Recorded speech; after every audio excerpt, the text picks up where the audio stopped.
এবার বিয়া পাতি পাতিবা কেনে লাগে তেহে জানিবা। ওই এবার বিয়া পাতি পাতিবা কেনে লাগে তেহে জানিবা। এবার পাতি কান ধরিবা কিয় পাতিলো বুলি কান্দিবা।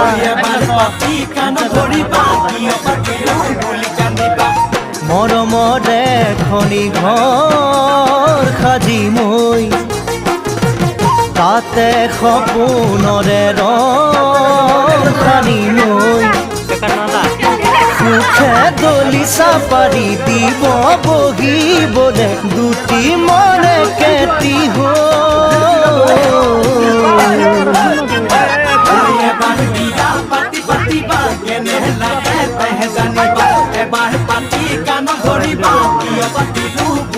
গার্জেন ভিডিও করাই তো